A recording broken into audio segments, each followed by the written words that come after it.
My name is Tina. At 35, I'm single and still living at home. I've been so immersed in my work that I turned 35 before I knew it. My job became my lover, so to speak. Well, I'm not particularly concerned about it, and without any hobbies, I spend my days leisurely at home. Just then, the doorbell rang. Who could it be this early in the morning? What? Why? What's going on? My mom was surprised at what she saw through the peephole. I became curious, seeing my mom's reaction, so I took a peek too. Whoa. I couldn't help but utter in a low voice at the sight of the visitor on the other side. It was Mia, my young brother Andrew's ex-wife. I have a younger brother named Andrew who's 5 years younger. He also lives at home, but today he had to work just for the morning. He divorced Mia 3 years ago, but why now? The situation was so unexpected that not only me, but also my mom and dad were left wondering. Andrew's not here, what should we do? Perhaps we should at least let Andrew know. Right, I'll text him later. We should at least hear what she has to say. If it's awkward for you, I can handle it. When they first got married, my mom had a hard time getting along with Mia. It's not that Mia was ever mean to her, but she has a strong personality when it comes to speaking her mind. And my mom, being the type to always put others first, often found herself overwhelmed. Guess I should handle this. Mom, you might just crumble under the pressure again. I decided to take charge and open the door to greet Mia. Hi, it's been a while. Hi, it has been a while, Tina. What brings you here today? Andrew isn't here, he's at work. Oh, in that case, I can talk to you. I have something to share. Her monotone speech was a familiar tune. I led her from the entrance to the living room. My mom and dad were already there in the living room. We all decided to hear what she had to say. So what's up? What did you want to share? What brings you here, Mia? What do you want to discuss? Oh, I'm sorry. I have a favor to ask Andrew. I'd like him to start paying child support. The word child support left my parents and me stunned. Why would she need child support? The puzzling part was that Andrew and Mia had no children together. Huh? Wait, child support? Yes, that's correct. But you and Andrew divorced 3 years ago, right? Yes. Did you two, reconnect during this time? No, we haven't been in touch since the divorce. Then why child support? Well, I was thinking that it might be nice if he could contribute towards the child I'm carrying. We couldn't grasp what Mia was saying. She seemed unfazed by our shocked faces. My parents' faces turned pale, unsure of what was happening. However, I thought it would be best to ask more questions to understand her intentions better. You know, child support is usually paid to your own child, so if the child you're carrying is Andrew's, then it would make sense for him to pay child support, but... Oh, is that so? I'm sorry. I thought I was entitled to it. My current husband told me I could get it. Mia now looked puzzled too. I wondered what her current husband was teaching her, but I patiently explained that there was no need for Andrew to pay child support as it would not even arise. That's odd. There's nothing odd. Wait, did you come here for this? Well, it's for the baby in my womb. Plus, I was hoping that my ex-husband could help out for the child's sake. I had no idea Mia would say something so outrageous. Wouldn't anyone normal think it was strange if they had thought about it? Just as I was thinking that, Mia's phone rang. It was her current husband. She checked the call in the corner of the living room, and it seemed like she was having a dispute. Just as I was wondering if she really believed she could get the money, Dad began to whisper. Mia's saying some crazy stuff, isn't she? Hey, what do we do? What if she says she won't go home until she gets the money? Well, that's just not possible, right? Why would she appeal to the family of her ex-husband about this? I couldn't understand it, but it was clear that her current husband was involved in some way. While I was quietly talking to Dad and Mom, Mia finished her call and came back. She was grinning. I'm so sorry. I made a big mistake. Oh, is that so? That's good. Haha, everything's good now then. It wasn't child support, it was alimony from the divorce trial. Now Dad, Mom, and I were all stunned. Even seeing us in the state, Mia just continued to smile cheerfully. Huh? Alimony from the divorce trial? My current husband is the type to take anything he can get. Actually, we only got remarried about a year ago, but before we got married, we talked about my divorce with Andrew. Then he said, "You didn't get the alimony from the divorce trial?" Hold on, so the reason for the divorce is because of Andrew? Well, I suppose so. I don't know it clearly. Just wait, let me check on this. I immediately went from the living room to the bedroom, grabbed my phone, and contacted Andrew. I texted him saying, "Did you cheat?" And he immediately called me. Hey, I didn't cheat. What the heck is going on? You know, the alimony from a divorce trial is usually paid by the party who caused the divorce, right? Huh? Yeah, why? Is Mia saying something ridiculous? Well, yeah, so I'm checking. You didn't divorce her at fault, did you? No, we broke up due to personality differences. She didn't do anything either. I see. Okay, I'm coming home now. I'll be there in about 30 minutes. After wrapping up the call with Andrew, I returned to the living room, where Dad and Mom were giving me the, "Did you find out anything?" look. I nodded and took a seat on the couch. So, I just checked with Andrew, and he said when you two divorced, it wasn't his fault. What do you mean, his fault? Well, to put it simply, it's the one who caused the divorce. That includes you too, right, Mia? I guess so. It's not like we did anything particularly bad. We did fight quite a bit, though. Well, if that's all, you're fine. You see, the alimony in a divorce trial is something the guilty party pays to the others, so, Mia, you might have gotten it a bit wrong. What? Don't tell me you don't know this. When a woman gets divorced, she gets the alimony from the divorce trial. At that moment, I was in the presence of this crazy woman who believed that women always get the alimony in a divorce trial, regardless of the reason for the divorce. Her eyes were shining and she had this "I'll take what I can get" attitude. I mean, it's good to be assertive, but I wish she had done some research before coming. That's not a thing in the law. What? Surely I'm not wrong this time. My husband said so. Listen, Mia, your husband doesn't write the law. At that moment, we heard the front door open. Andrew had rushed back from work, his face flushed. Hey, what are you doing here? Oh, it's you, Andrew. I didn't need to see you, you know.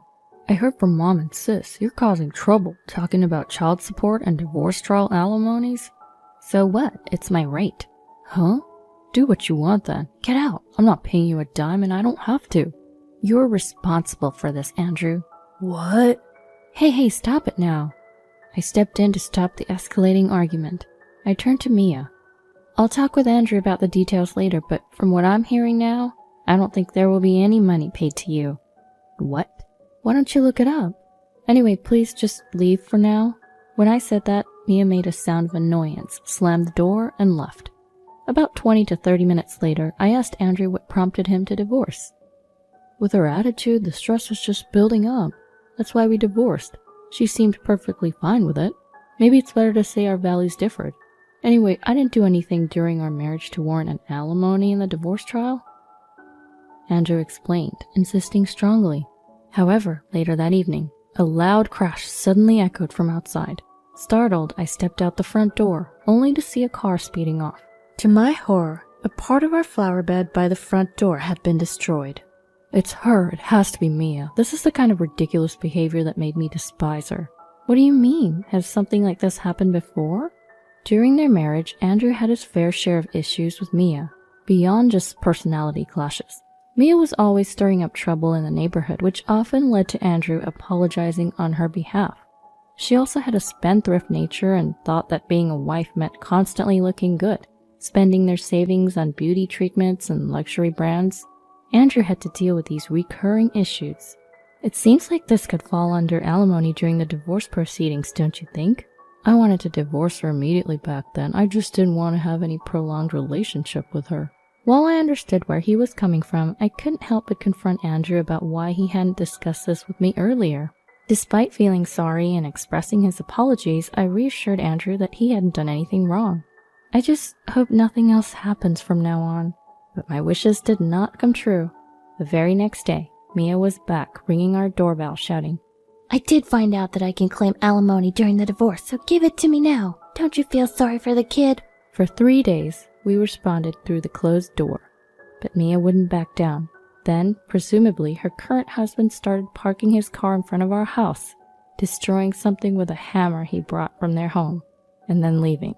This became a routine, and they harassed us for about a week. I wonder if we should report this to the police. Oh, sorry, I have some work to do. I need to go to my room. I have to admit, this commotion was affecting my work. I work from home doing web-related services. Although my work is primarily remote, the constant doorbell ringing had interrupted an important meeting. Hey, Natalie, I just finished up. Phew. Good work. Seems like you're having a tough time. Have you reported it to the police? My parents don't want to escalate the situation, but I think they're reaching their limits. Natalie's my boss at the company. She's a successful woman, married with a child, a true supermom balancing work and child rearing. Her son recently got married, and she seemed genuinely happy. You should probably report it. If you let it continue, it could become a big problem. You're right, it's been a week, and if this continues, it's going to affect my work. But really, it's a small world, isn't it? Strange people are surprisingly close at hand. Do you have anyone like that too, Natalie? Someone who says, alimony in divorce cases should always go to the woman. Actually, I do. It's my son's wife. Natalie and I had a good laugh at that. But then, Natalie's face suddenly turned serious. Wait, you don't think... I was shocked by what Natalie said next, and I proposed a plan to her. I thought it could be the perfect way to put a stop to this nuisance. The next morning, the doorbell rang, and through the peephole, I saw Mia and a man standing there. Enough is enough. My husband says we're going to get your divorce settlement. Do you really want to suffer more? Beside her, a man was grinning ear to ear. Smiling, Mia continued to bang on the door. I confirmed the situation through the peephole and decided to open the door. You just don't know when to quit, do you? Well, of course, I'm all about getting what I can. However, seeing the person standing behind me, the confidence in Mia's face vanished instantly. Oh my god, what on earth are you doing? In a twist of fate, Mia's current husband's mother was Natalie. During our previous online meeting, Natalie had asked, I could be wrong, but is her name Mia? After several facts matched up, Natalie had kindly agreed to confront Mia in person. Fortunately, Natalie lived about a half-hour away by car and had hurried over first thing in the morning. What do you mean, divorce settlement? What are you trying to do here? No, it's not like that. Answer properly. You've been saying strange things for a couple of weeks now, right? Like, did you know that women can get a divorce settlement? I didn't. I missed out. I don't know if I said that. Well, if you consider the situation and what you've been saying, it all adds up. You and him were scheming something together, weren't you? No, it's not like that. What do you mean it's not like that, and when did you marry this man? As it turns out, there was another ally. John, the real husband of Mia. And the man who was harassing us along with Mia was none other than... You were conspiring with Alec? What a rotten move you made, Mia. No, it's not what you think, John. He's just a friend. We've already found out you and him have been in a relationship for a year now, right? You're finished. I was planning to start divorce discussions soon. What? Divorce? No, you're kidding. No, I just came to get some money. He's just a friend. It's not a big deal. I just wanted to fund my dates. Right, John? Right? You'll forgive me, right? I told you the truth, right? John stared at Mia as if she were trash. The unbelievable scene kept unfolding, as Natalie, Dad, Mom, Andrew, and myself could only stare wide-eyed. Go to hell, I'm not gonna reconcile with trash like you. No, I'm not getting a divorce. I said I'm not. Alec, disappointed by Mia's behavior, tried to flee, mumbling, Well, I'm leaving. Oh, there they are. A police car, sirens whirring, had pulled up in front of our house. Andrew had called the police as soon as the commotion started at our doorstep. You think you can escape? You're as guilty as she is. No, please, I was just fooling around. Fooling around by smashing our flower bed with a hammer. And what about the dents in our walls? At this, Alec started to panic. Well, where's the proof? Show me. If you can, bring it on. No problem. I'll submit the dashcam footage. Huh? Dashcam? My car is equipped with a dashcam that continues to record even when parked. Coincidentally, the dashcam had captured the entire misdeed. Are you serious? Absolutely. And Mia, you're just as guilty. What? I had nothing to do with it. You were creating a ruckus too, weren't you? We'll be hearing the full story down at the station. No, John, help me. Please have mercy. Without further ado, the two were hauled off by the police. They were given a good grilling at the station, released for a time, but ultimately sentenced to probation. Furthermore, John filed for divorce and demanded a hefty alimony. Upon hearing that refusal would mean another lawsuit, they reluctantly agreed to pay in installments, $3 million from Alec and $2 million from Mia. As it turns out, they were both jobless, and now they're juggling part-time jobs to make ends meet, without reconciling. And just like that, they stopped visiting, and peace returned to our home. Andrew, regretting his poor luck with women for the past 3 years, has become good friends with John because of this whole incident. They plan on going to a local matchmaking party together next time. So here's hoping they both find someone special.